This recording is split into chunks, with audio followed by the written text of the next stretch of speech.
Nós vamos meditar hoje sobre um tema que eu acho que pode impulsionar muito a sua vida. Algumas pessoas que a vida delas se torna um pouco monótona. Algumas pessoas começam a ter uma vida sem muitas expectativas. Sim ou não? Algumas pessoas até têm um discurso muito legal, dizendo, olha, eu vou ser isso, eu vou conquistar aquilo, eu vou chegar aqui, eu vou chegar ali. O discurso é muito bonito, mas por dentro mesmo, não acredita que vai haver grandes evoluções, grandes transformações, grandes realizações na sua caminhada. Essa é a verdade. O discurso com a boca não acompanha a crença no coração. E às vezes a gente precisa parar e pensar um pouco. Será que Deus colocou alguém nesse mundo para ter uma vida meio monótona? Será que Deus colocou alguém nesse mundo para ter uma vida assim, sem muito brilho? Será que Deus colocou alguém nesse mundo para ter uma vida assim, meio que realiza o básico e espera o dia da morte? Será que alguém, porque não teve estudo, ou porque não teve uma família muito organizada, essa pessoa, ela tem que duvidar de que ela pode ter uma vida brilhante, uma vida empolgante, uma vida arrebatadora? Será que o que determina o futuro da gente é o macarrão com salsicha da escola? Ou o caviar no palácio? Será que o que determina a vida da gente é a cor da nossa pele? Ou a cor dos nossos olhos? É muito importante a gente pensar sobre isso. Por isso, eu quero afirmar para você que Deus não te fez para uma vida monótona, sem brilho, sem empolgação, sem motivação, sem expectativa de melhora, sem expectativa de incremento, sem expectativa de novas realizações. Talvez você esteja assim, com 90 anos, falando, pô, só esperar a morte agora. Deixa eu te falar, ontem eu encontrei um senhor de 90 anos, tinha que ver, ele parecia uma rã, de tanto que ele pulava. Uma rã, ele pulava tanto, ele me viu jovem, né, e ele gosta muito de mim, ele estava empolgado ontem, ele pulava, e tal, glória a Deus, aleluia, eu estou evangelizando, tal. Aí no final eu falei, quem vai levar o senhor para casa? Ele falou, não, eu vim dirigindo. Eu vim dirigindo, eu tô aí, eu estou fazendo, estou falando de Jesus para um monte de gente. Foi tão legal aquilo. Deus te fez para uma vida empolgante, uma vida com contornos da fé, uma vida com expectativas abençoadas. As dores que você vive, e cada um de nós tem as suas, não podem desfocar a imagem linda, brilhante que Deus tirou na Polaroid dele. Deus quer olhar para você e ver um quadro de esperança para o mundo.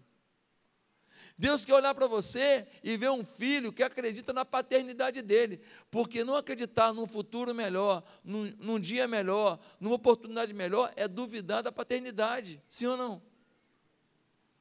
Por isso, eu quero ler com você 2 Samuel 23,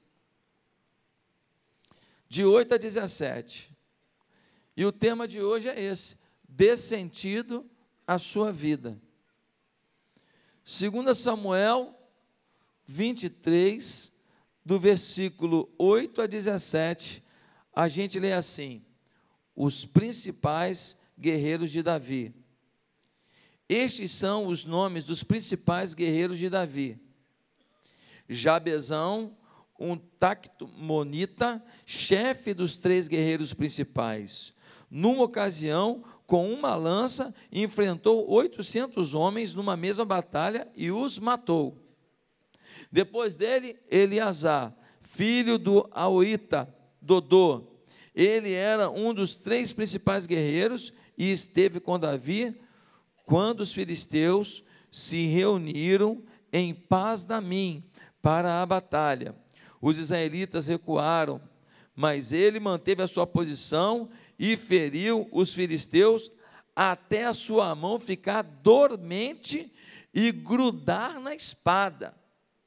O Senhor concedeu uma grande vitória a Israel naquele dia, e o exército voltou para onde Eleazar estava, mas somente para saquear os mortos. Depois dele, Samá, filho de Agé, de Arar. Os filisteus reuniram-se em Lei, onde havia uma plantação de lentilha. O exército de Israel fugiu dos filisteus, mas Samá tomou posição no meio da plantação, defendeu-a e derrotou os filisteus. O Senhor concedeu-lhe uma grande vitória. Durante a colheita, 3 chefes do batalhão dos 30 foram encontrar Davi na caverna de Adulão, enquanto um grupo de filisteus acampava no vale de Refaim.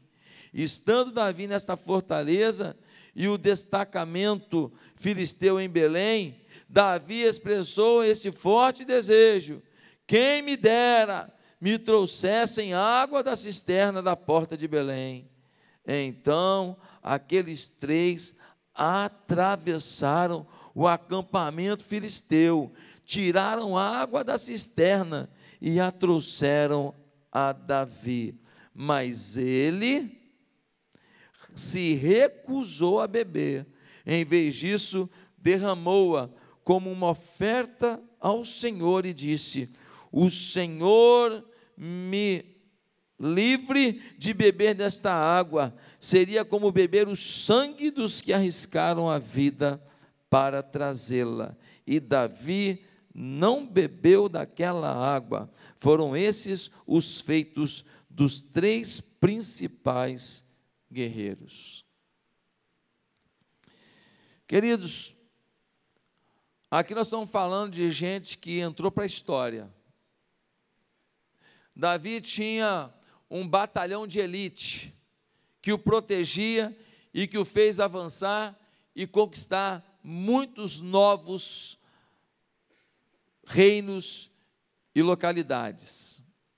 Davi se tornou o rei mais próspero, mais poderoso da história do mundo. E ele tinha ao seu lado alguns homens que davam a vida por ele. Homens dispostos a tudo para que seu rei e seu reino avançasse. E esse texto começa a falar dos feitos desses homens. O texto fala de 30 valentes, na verdade são 37, lá no versículo 39 nós temos essa descrição, mas eles são conhecidos como o grupo dos 30, os 30 valentes de Davi. E você viu que um deles enfrentou uma multidão, 800 homens. Um outro protegeu uma colheita com tanta veemência que a espada ficou colada na mão dele. Alguns estudiosos acham que a cãibra fez a mão dele ficar agarrada à espada. Outros já acham que foi tanto sangue que começou a correr na mão dele, naquela batalha, que o sangue foi secando, secando, e aquela crosta colou a mão dele à espada. Nós vemos aqui, nesse grupo, homens que deram de tudo: José, Eleazar, Samá, que defendeu a plantação de lentilhas e deu um grande livramento para que não faltasse alimento para o povo. Gente que fez coisas extraordinárias, mas aí o texto diz assim: um dia Davi estava parado e suspirou. Não aguento mais beber essa água que a gente estoca da chuva. Não aguento mais beber essa água parada, essa água sem vida. Que vontade de beber uma água corrente, uma água fresca, geladinha, lá da fonte de Belém. Ele suspira, e esses 3 valentes de Davi escutam isso. Um suspiro do rei, e 3 valentes escutam isso. Esses que serviam ao futuro rei de Israel, esses que acompanhavam cada fase da história de Davi, eles agora ouvem isso, e sabe o que eles fazem? Eles saem sorrateiramente, eles atravessam uma área onde está o exército filisteu, correndo risco de vida. Eles chegam até aquela fonte, eles colhem água daquela fonte, colocam em algum recipiente, e eles atravessam novamente o exército filisteu, se escondendo deles para não morrer, e chegam até Davi e falam: aqui está a água fresca da fonte que o Senhor queria. Eu fico imaginando Davi olhando para os olhos daqueles homens e falando assim: vocês não fizeram isso, vocês estão de brincadeira, vocês não botaram a vida de vocês, meus guerreiros principais, homens que me ajudam demais, vocês não colocaram a vida de vocês em risco para saciar a minha sede de uma água fresca, não é possível. Eles dizem: nós queremos te servir, Davi. Por que eles têm tanta gratidão a Davi? Dá uma olhadinha o que diz a palavra do Senhor em 2 Samuel, em 1 Samuel, capítulo 22. 1 Samuel 22, versículo 1 e 2. Olha quem eram esses homens do passado. Davi fugiu da cidade de Gate e foi para a caverna de Adulão. Quando seus irmãos e a família de seu pai souberam disso, foram até lá para encontrá-lo. Também juntaram-se a ele todos os que estavam em dificuldades, os endividados e os descontentes, e ele se tornou o líder deles. Havia cerca de 400 homens com ele. Esses que vão ser os grandes oficiais de Davi, esses que vão ser os heróis do reino de Davi, pouco tempo antes, sabe quem eles eram? Os desacreditados, os endividados, aqueles que a sociedade olhava para eles como o resto, aqueles que as pessoas olhavam para eles com descrédito. Eram pessoas de uma vida sem empolgação, sem expectativa, sem grandes sonhos, sem objetivos. Era gente que estava legada ao fracasso, gente que estava determinada a simplesmente viver a sua vida no mais ou menos, comendo o que vier, vestindo o que puder, e um dia morrendo aonde tiver. Mas eles agora têm uma vida empolgante, uma vida maravilhosa, uma vida de projetos, uma vida de encantos, uma vida de serviço a um objetivo que Deus traçou, porque Deus levantaria Davi, e da linhagem de Davi viria Jesus. Foi Deus que mandou Samuel ungir Davi como futuro rei de Israel. Meus amados irmãos, 3 principais generais são citados, também 2 subchefes, generais inferiores, no texto que a gente leu, e segue-se mais 32 outros nomes, se você ler do versículo 24 ao 39, esses homens teoricamente limitados, marginalizados, infrutíferos, fizeram parte dos maiores feitos que um reino já empreendeu no mundo. Minha pergunta para você: se esses homens viveram isso, eram nada e agora vivem tudo, qual a lição que fica para a gente?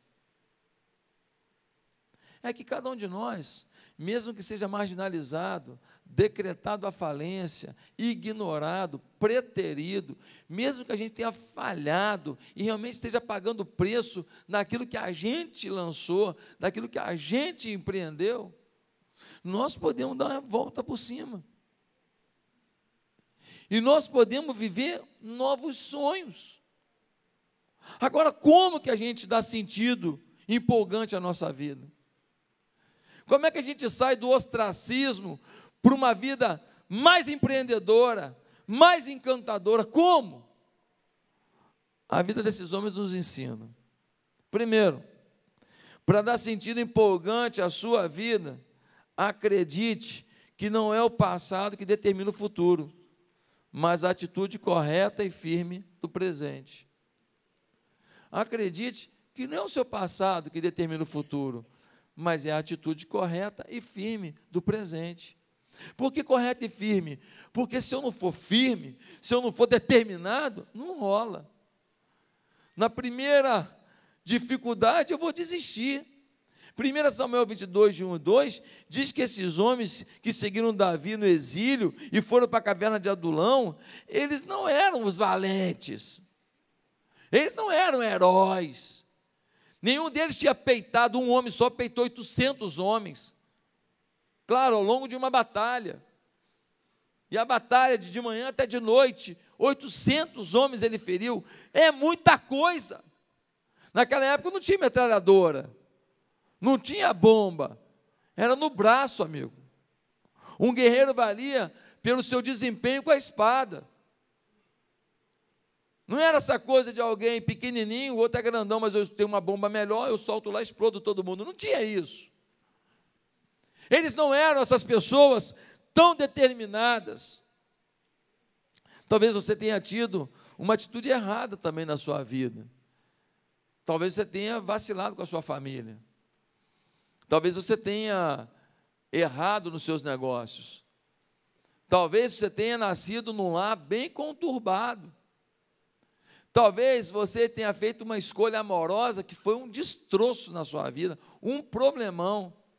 E você paga uma conta até hoje. Pois eu queria te falar que você não é pior do que os marginalizados de Davi. Eu queria dizer que a sua história não é inferior à história de gente que a sociedade nem queria. A história de gente que fugiu da cidade porque não aguentava o escárnio. E não aguentava o oficial de justiça na porta, cobrando. E não aguentava ouvir pela cara, você não vale nada. E quando eles souberam que Davi estava na caverna de Adulão, eles foram procurar Davi, porque eles acreditavam naquele jovem. Falaram, vamos lá, vamos ficar com ele, porque eu não aguento mais viver perto de gente que só me acusa, só fala que eu não presto, só diz que eu não tenho jeito. Queridos, você tem duas escolhas, ou vai considerar que porque você não é cristão desde pequeno, porque errou, não será nunca um valente. Ou você vai acreditar que a sua atitude para com Deus hoje, e a sua atitude para com a sua família hoje, e a sua atitude para com você mesmo hoje, vai determinar o seu futuro. A escolha é sua. Se você viver das derrotas que você construiu, ou que fizeram na sua vida, eu te garanto que você nunca vai ter realmente um sentido empolgante para a vida. Mas se você entender que não é o seu passado de fracasso, de perda, disso e daquilo que vai determinar, mas é a sua atitude do presente, firme e determinada, que vai fazer isso acontecer, ei, comece agora. Pastor, mas eu já tive 10 milhões de patrimônio, perdi tudo. Pastor, minha família era linda, perdi. Pastor, eu era um homem honrado, minha credibilidade hoje é só bater na internet que está lá meu nome, eu não tenho credibilidade nenhuma. Ei, eu não vim falar do seu passado, porque se eu for olhar para o seu passado, eu te garanto que na Bíblia eu tenho gente que viveu coisa muito pior, e esses valentes de Davi viveram coisa muito pior, mas Deus os levantou. O apóstolo Paulo, afinal de contas, ele era o quê? Ele era um cara sanguinário. Morreu um homem chamado Estevão, um homem puro, o primeiro homem de projeto social da história da Bíblia, assim que a gente vê assim, no Novo Testamento, é Estevão, um maior empreendedor social, ele que coordenava os diáconos, que faziam o trabalho com as pessoas que mais careciam, que eram as viúvas e os órfãos. Ele tirou a vida desse homem, gente, ele tirou a vida de um homem comprometido com o social, e Deus faz dele o maior apóstolo da história, o maior apóstolo da história da igreja cristã. Ei, Moisés tirou a vida do egípcio, sim ou não? Com as próprias mãos, e Deus fez dele um homem que falava com Deus olho no olho. Diz o texto de Êxodo 33, que ele falava com Deus como quem fala com uma pessoa face a face. A Bíblia está repleta de exemplos de gente que nada era e tudo se tornou. Sua vida de hoje é o resultado de suas atitudes e escolhas feitas no passado, mas sua vida de amanhã será o resultado das atitudes e escolhas que você fizer hoje. E se você repetir o que você fez, que gerou os problemas que você tem hoje, você já está garantindo que o seu futuro será do mesmo jeito. Se não está bom e você não muda o rumo, não muda a postura, não muda o ciclo de relacionamentos, porque tem gente que te pilha para o erro, tem gente que te joga na cova. Se você não mudar o ciclo de amizades, o ciclo de atitudes, o ciclo de posicionamentos, de pensamentos, se você não reformular a sua postura de vida, com certeza, se não está bom hoje, eu quero te fazer uma afirmação muito clara: não há nada tão ruim que não possa piorar. Mas não há nada tão ruim que Deus não possa operar. É nisso que eu me pego. Você vê com o quê? Não há nada tão ruim que Deus não possa operar um milagre. Irmão, se foque nisso. Dê um sentido empolgante para a sua vida. 2, para dar um sentido empolgante à sua vida, esteja sempre atento às sinalizações do que Deus espera de você. Esteja sempre atento. Pastor, o que você quer dizer? Versículo 15. No versículo 15, a gente lê assim, ó.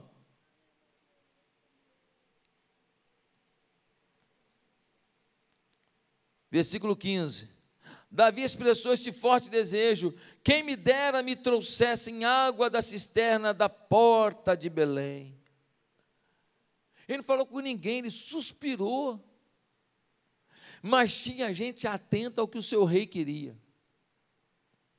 Tinha gente percebendo os suspiros do seu rei. Sabe o que eu aprendo aqui? Que a gente vai ter uma vida empolgante, desafiadora, quando a gente começar a tentar perceber quais são os suspiros de Deus sobre a nossa vida, quais são as expectativas, quais são as nuances, quais são os detalhes, o que Deus está falando. Gente, se você não ligar uma atenção maior no seu ouvido, o que está sendo dito aqui do lado, você está tão focado numa coisa, o que está sendo dito você não percebe, mas muitas vezes você está falando com alguém aqui, e de repente alguma coisa te interessa do lado, e você meio que liga um captador lateral, sim ou não? E a sua mente começa a se focar, você está meio que falando, mas você está mais lá do que aqui. Você está falando meio no automático, mas você está tentando perceber o que é dito aqui. Ei, eu queria que você agora ligasse esse captador de informações em relação a Deus. Você ouve uma mensagem no domingo, você ouve uma canção dia de semana, você recebe um videozinho pelo WhatsApp, alguém te fala alguma coisa, você encontra alguém que um tempão que você não via. O que Deus está te falando? Qual é a expectativa que Deus tem nas oportunidades, nas situações que você está vivendo? Será que tudo é coincidência? Será que, não, eu encontrei com a pessoa, encontrei, nada mais. Será que é assim mesmo? Será que nós estamos percebendo os detalhes da informação que vem do céu?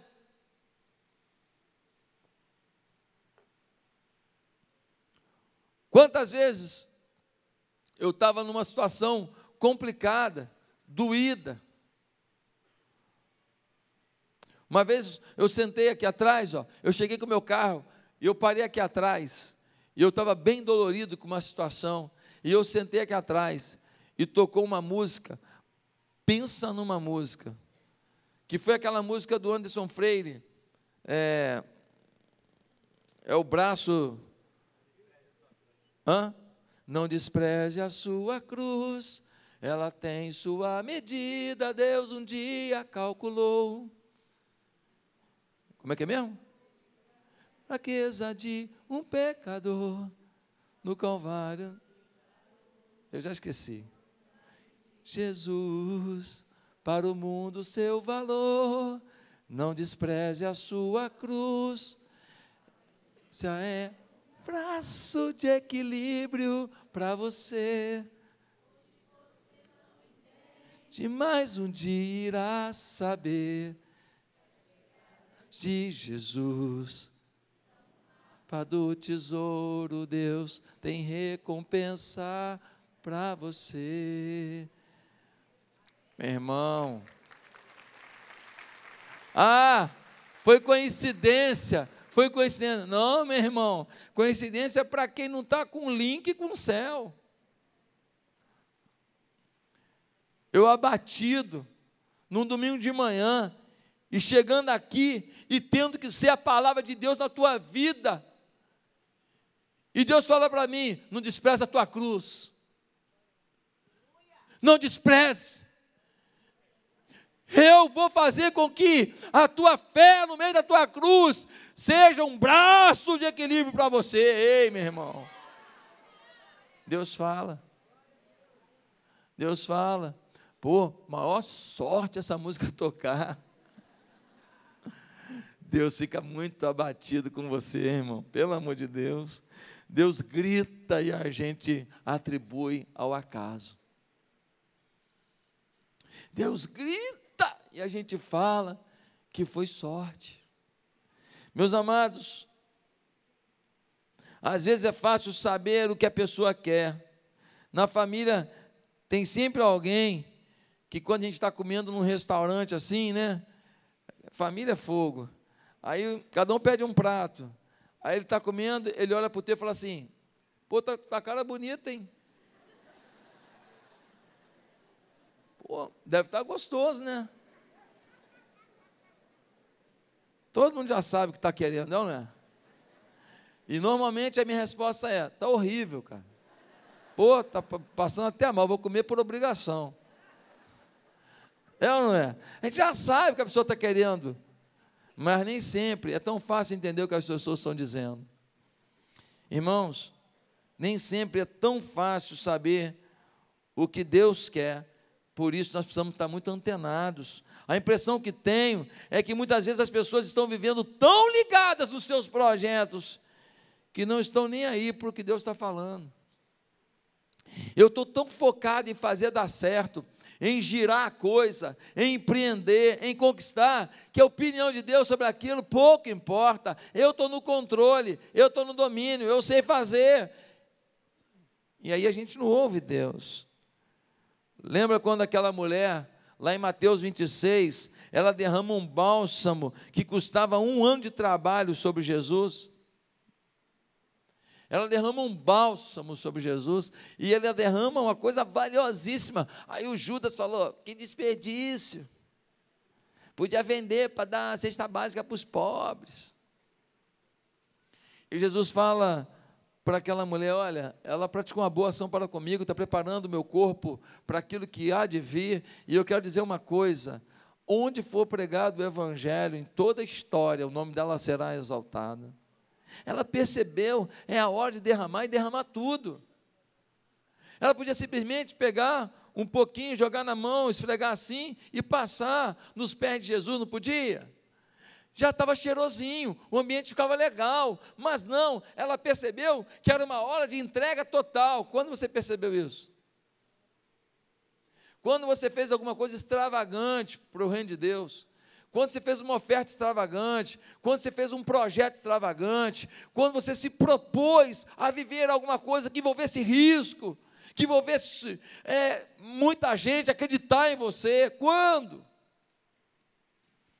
Às vezes não abrimos nossa casa para um culto, para não termos incômodo, e você não sabe que Deus ia fazer milagres incríveis dentro da sua casa.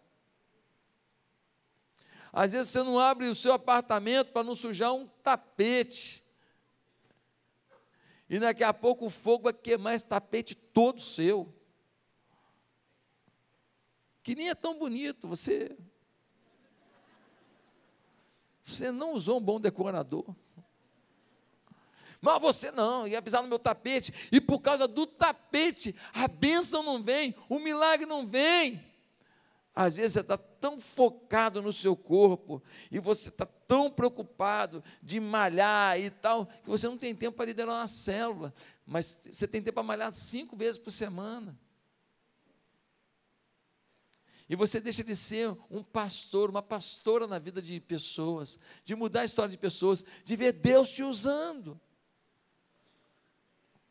Em terceiro lugar, se nós queremos dar um sentido empolgante para a nossa vida, seja obstinado por tudo que faça para agradar a Deus.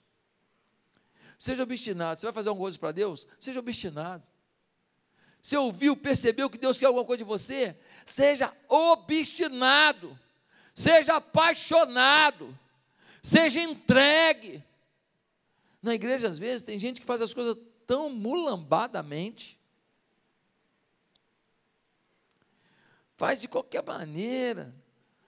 Estou na recepção, hoje eu não vou não, nem vou avisar, chega atrasado, eu estou no estacionamento, mas não vou me preocupar em chegar antes, organizar, para ninguém estacionar no lugar errado não, eu estou no ministério de família, mas eu não vou dar o meu melhor não, vou tentar acabar a lição rapidinho.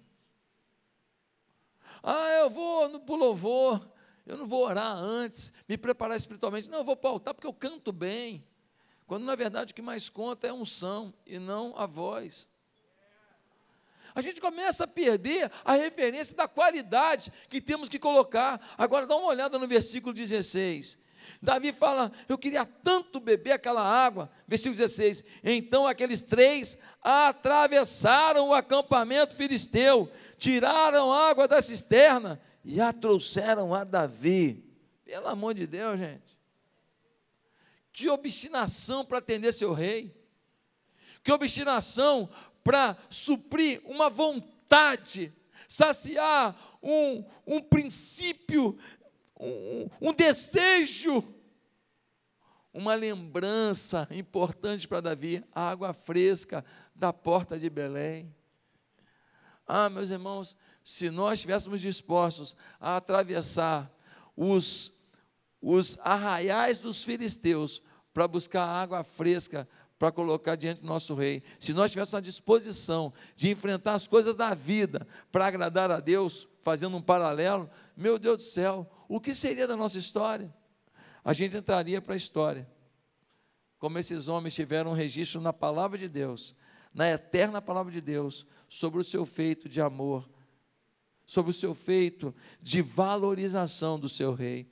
O quanto você valoriza a Deus? O quanto você valoriza a palavra de Deus? O quanto você valoriza o fato de você ter ouvido falar de Jesus e dele ter transformado a sua vida? O quanto isso é importante para você? O quanto esse lugar é um lugar que te motiva a amar mais a Deus? O quanto você percebe que as pessoas aqui precisam de você? Que você não está aqui só para receber, você está aqui para dar também. Você está aqui para amar também. Você está aqui para perdoar também. E assim você vai ser treinado, melhorado, para você viver uma vida melhor em Deus. Algumas pessoas têm uma dificuldade na igreja, elas acham que é hora de não ficar mais, não é por aí. É hora de aprender com o processo, aperfeiçoar o coração, exercitar a humildade, e viver uma etapa para viver uma outra, e uma outra, e uma outra, e assim, atingindo a maturidade que Deus espera de cada um de nós. Meus irmãos, eu sempre procurei ser apaixonado em tudo que eu faço. Me culpe de errar, mas não me culpe de não tentar de forma apaixonada. Me culpe de fracassar, mas não me culpe de fazer de qualquer jeito as coisas. Me culpe de sonhar coisas que não deveria, mas não me culpe de parar de sonhar. Me culpe de levar você para uma situação que eu não sei ainda como vou resolver, mas não me culpe de não promover no seu coração sonhos novos e motivação nova, para que você seja alguém mais forte em Deus, mais apaixonado em Deus, mais motivado pelas coisas de Deus. Não me culpe de não tentar, por favor. Eu estou tentando o tempo inteiro. Minha pergunta é: e você? Quando eu estava começando a nossa igreja aqui, eu escutei de um jovem de 17 anos em Manaus. Aquele jovem tinha 3.000 pessoas nas suas células. Um jovem de 17 anos tinha 3.000 pessoas que ele liderava nas células abaixo dele. Gente, eu escutei aquele negócio, eu pensei, se um pastor motivou um jovem de 17 anos a liderar 3.000, eu posso liderar a gente aqui a viver mais que isso. Se um pastor motivou um moleque ainda, um garoto de 17 anos, a ser um líder de excelência sobre 3.000 pessoas, eu posso motivar os jovens, os casados, os adolescentes da minha igreja, para que eles vivam no mínimo isso. E Deus tem nos honrado. Deus tem feito com que igrejas que a gente está abrindo explodam em crescimento tão rapidamente. Deus tem nos dado ministérios aqui na igreja, frutíferos, que estão crescendo a cada dia. Deus tem colocado aqui pessoas generosas, que têm trabalhado nos seus negócios, são homens de negócio, mas que têm dedicado parte do seu tempo, parte da sua força para estar aqui na igreja, empreendendo, ajudando a gente a conquistar mais vida para Cristo, a transformar o dia a dia de mais gente e fazer mais gente acreditar que uma conexão com Deus melhorará suas conexões paralelas, laterais, horizontais, e assim a vida será mais bonita, mais feliz, mais empolgante. Em último lugar, se você quer dar um sentido empolgante para a sua vida, eu quero dizer que se Deus está te dando paz, não tenha medo de arriscar. Se Deus está te dando paz, não tenha medo de arriscar. Aqueles homens ouviram o sussurro, aqueles homens foram até a cisterna na entrada da cidade. Sabe por quê? Porque eles tiveram paz. Vamos fazer esse agrado. Vamos fazer isso. A verdade é que Davi nem bebeu da água. O versículo 16, 17 mostra que Davi recebeu aquela água, falou: como é que eu vou beber essa água que custou o risco da vida de vocês? E Davi pega aquela água que seria dele, e ele derrama no chão, como uma oferta ao Senhor. Os homens olham para aquilo e falam: tanto esforço para ele não beber. Mas o outro cutuca e fala assim: gente, ele simplesmente está mostrando para a gente que o maior prazer de um líder é que tudo que um liderado produza seja endereçado a Deus. Só está mostrando para a gente que o esforço que a gente fez, ele não está desvalorizando, ao contrário, ele valorizou tanto que ele não se sentiu digno de receber. E ele achou melhor entregar para Deus um sacrifício, um risco tão grande que vocês correram. Queridos, não arriscamos amizade, um lazer, uma poupança pelo nosso rei. Não arriscamos um conforto por causa do nosso rei. Não arriscamos um trabalho por causa do nosso rei. Entre o nosso rei e umas amizades, muitas vezes a gente ouve um monte de palhaçada que é dita, ignorâncias espirituais, e a gente ouve aquilo e concorda, para não perder a amizade, porque entre nosso Deus e a amizade, ficamos com a amizade. Eu não estou dizendo para a gente ser antipático não, mas estou dizendo que entre Deus e qualquer pessoa, Deus. Muitas vezes, para não perder o emprego, a gente se submete a certas coisas que são erradas, mas não, eu vou perder o emprego. Eu não estou dizendo para você ser uma pessoa arrogante, eu não preciso disso aqui não, não é isso. Mas estou dizendo que entre o emprego e Deus. Eu estou dizendo que se Deus falar para você, faça isso, faça aquilo, monte um negócio, empreenda um projeto social, se Deus está falando com você, tem paz no coração, empreenda. Mas pastor, tem risco, não tenha medo. Quem garante é o Deus que te deu a paz. Paulo, em 1 Coríntios 11, versículo 1, ele diz: sede meus imitadores, como também eu sou de Cristo. E em 2 Coríntios 11, do versículo 1 até o 28, nós vamos ver tanto sofrimento na vida de Paulo, mas tanto sofrimento, risco de vida o tempo inteiro, risco de açoite, mas ele disse: olha,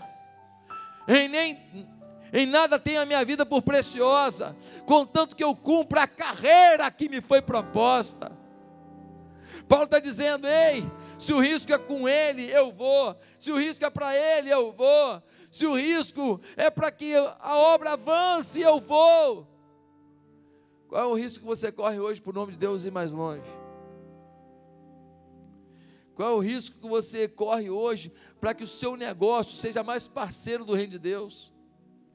Qual é o risco que você corre hoje para que as pessoas que trabalham com você conheçam esse Deus maravilhoso? Ah, mas alguém pode não gostar, dane-se. Ah, mas alguém pode me xingar, me perseguir. Você está preocupado com os outros, não está preocupado com o que o rei espera de você. Ele te deu paz para falar, fale, te deu paz para fazer, faça, te deu paz para montar um negócio, monte, te deu paz para empreender um projeto social, faça, te deu paz para mobilizar as pessoas do trabalho, para juntar a cesta básica e dar para alguém, faça. Te deu paz para juntar os seus vizinhos, minha irmã, para tomar um chazinho da tarde, toda quinta-feira, fazer uma reunião de oração, e sustentar a igreja em oração, sustentar minha vida, da minha família em oração, sustentar a vida dos pastores em oração, faça! Aquilo que hoje tem 10, 15 mulheres, pode virar um movimento de 200 casas orando, toda quinta-feira às 3 da tarde, clamando ao Deus vivo, o milagre e o poder dEle, sobre a vida da nossa cidade sofrida. Eu quero terminar dizendo, que pode ser que o homem não te dê a honra, pelo que você está fazendo pelo Senhor, mas Deus sempre vai te honrar. Davi disse para aqueles homens: vocês são brilhantes, eu não vou beber essa água que eu não sou digno, mas que bom saber o tipo de homem que eu tenho do meu lado, que bom saber o tipo de valente que está do meu lado, que bom saber que tipo de lealdade vocês têm comigo, que bom saber que tipo de afinidade, de comprometimento que vocês têm comigo, pois no meu reino vocês serão honrados, no meu reino vocês serão colocados como os meus valentes, no meu reino vocês serão reconhecidos, e o nosso Deus há de recompensá-los por tanta valentia. Eu quero terminar essa mensagem perguntando a você: e você? Está disposto a ser um valente de Deus? Está disposto a dar um sentido empolgante para a sua vida? Um sentido que envolva perceber o que Deus quer, fazer com determinação o que Deus quer, ainda que tenha risco? Está disposto a sair do anonimato para ser a estrela desse filme que Deus quer empreender? Ei, eu não sei se você é pequenininho, eu não sei se você não tem dinheiro, eu não sei se você mora num casebre, eu não sei se você foi violentado, abusado, te abandonaram, eu não sei se você errou demais, eu só sei que Deus está dizendo: ei, esquece o passado, toma uma decisão certa no presente, evita de focar sua vida no que já foi, e determina com você viver o que virá.